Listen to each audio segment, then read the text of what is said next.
शालीनता और सभ्यता ऐसे हथियार हैं जिनसे अराजकता और अव्यवस्था को आसानी से परास्त किया जा सकता है। यह बात रक्षा मंत्री राजनाथ सिंह ने अपने आचरण से साबित कर दी है। वह 4 अगस्त को the inter services organisation command control and discipline bill 2023 पेश कर रहे थे, लेकिन इस दौरान विपक्ष लगातार शोर मचा रहा था। ऐसे में रक्षा मंत्री ने अपनी सीट छोड़ दी और अपना कर्तव्य पूरा किया। सभापति महोदय, हमारे साथ ठीक सामने यहाँ पर शोर शराबा हो रहा है।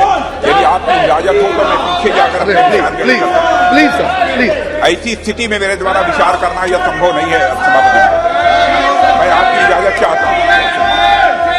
ऐसी स्थिति में मैं यहाँ से नहीं बोल सकता, इसलिए आपकी मैं परमिशन चाहता हूँ ताकि मैं पीछे जाकर अपने विचार जी thank you. Inter services organisation command control and discipline bill 2023 देश के सैन्य बलों में अनुशासन बनाए रखने से जुड़ा हुआ एक अहम बिल है, जिसे संसद में पेश किया जा रहा था। लेकिन इस दौरान विपक्ष का हंगामा लगातार जारी था, जिसे देखकर साफ पता चलता है कि विपक्ष अपनी रचनात्मक भूमिका निभाने के लिए तैयार नहीं है।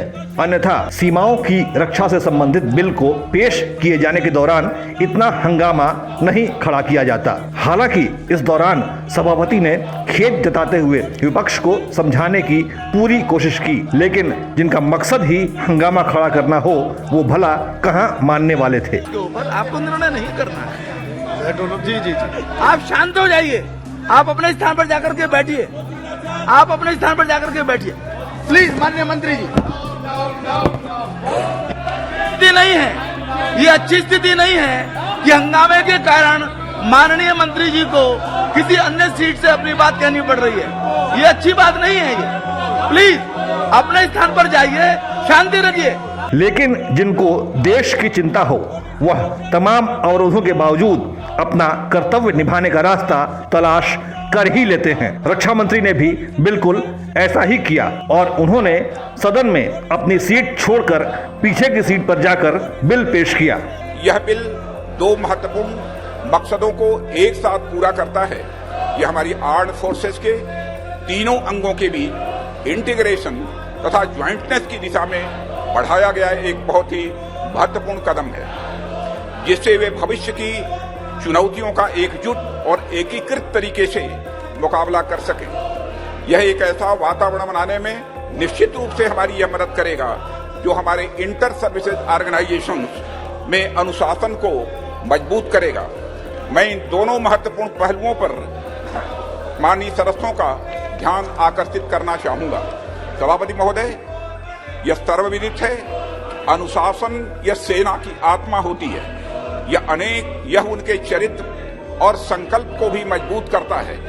यह आत्मविश्वास को बढ़ावा देने के साथ साथ एक यूनिट या इस्टेब्लिशमेंट के सैनिकों को एकजुट करने में भी मदद करता है। सभापति महोदय, इसलिए कभी किसी परिस्थिति में अनुशासनहीनता का कोई मामला सामने आता है तो उसके बारे में निर्णय जल्द से जल्द यह आवश्यक हो जाता है। Inter services organisation command control and discipline bill 2023 किसी इंटर सर्विसेज ऑर्गेनाइजेशन में डिसिप्लिन बनाए रखने के लिए त्वरित कार्रवाई किए जाने का एक प्राविधान करता है।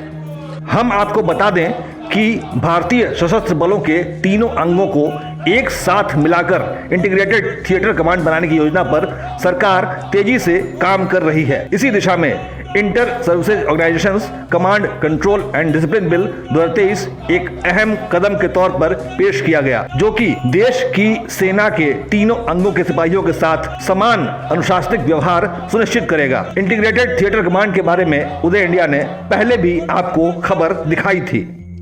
फिलहाल आर्मी एक्ट 1950, एयरफोर्स एक्ट 1950 और नेवी एक्ट 1957 के तहत सेना के तीनों अंग अलग अलग कानूनों के जरिए संचालित होते हैं। पूरी तरह तैयार हो जाने के बाद इंटीग्रेटेड थिएटर कमांड अपने आप में एक स्वतंत्र इकाई होगी, जिसका कमांडर अपने अंदर आने वाले तीनों तरह के फौजियों की ट्रेनिंग, स्ट्रेटजी और बजट के लिए जिम्मेदार माना जाएगा। इसके अलावा कमांड के पूरे ऑपरेशन के लिए साजो सामान की जरूरत एक साथ पूरी होगी। इसके बाद जंग के हालातों में हथियारों या साजो सामान की कमी की शिकायतें सामने नहीं आएंगी। करगिल युद्ध के बाद से ही देश में इस तरह के संयुक्त सैन्य कमांड की जरूरत महसूस की जा रही थी। इसको तैयार करने की जरूरत बताते हुए लेफ्टिनेंट जनरल बीबी शेकतकर ने मिलिट्री रिफॉर्म्स कमेटी के अध्यक्ष के तौर पर अपनी सिफारिश साल 2016 में पेश की थी, जिसके बाद साल 2010 में जनरल बिपिन रावत को देश का पहला CDS बनाया गया था, जिन्होंने कई अध्ययन करके इस योजना को मूर्त स्वरूप दिया।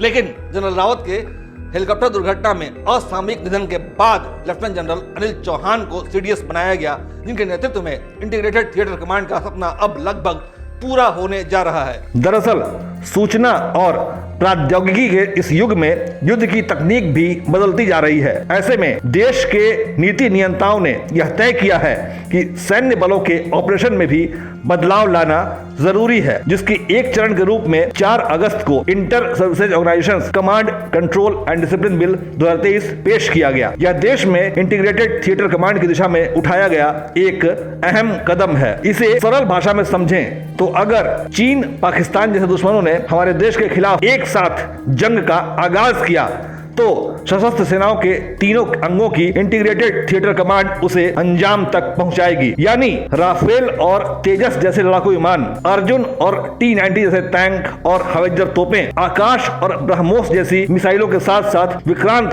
तथा त्रिशूल जैसे युद्ध पोतों के कंट्रोल बटन एक ही अफसर के पास होंगे। रक्षा मंत्रालय के सूत्रों के मुताबिक देश में 5 इंटीग्रेटेड थिएटर कमांड बनाए जाने की योजना है। ये है northern command, western command, eastern command, air defence theatre command और मैरीटाइम कमांड, जो कि उत्तर, दक्षिण, पूरब, पश्चिम, आसमान और समुद्र यानी सभी ओर से देश की रक्षा करेगी। यह 5 इंटीग्रेटेड थिएटर कमांड सीधा CDS यानी चीफ ऑफ डिफेंस स्टाफ को रिपोर्ट करेंगे। लेकिन देश की सुरक्षा के लिए पेश किए जा रहे inter services organisations command control and discipline bill 2023 के दौरान विपक्ष ने जिस तरह हंगामा मचाया, उसे देखते हुए यह जरूरी हो जाता है कि देश की जनता जाने कि किसको देश की चिंता है और किसको नहीं। उदय इंडिया के लिए अंशुमान आनंद की रिपोर्ट।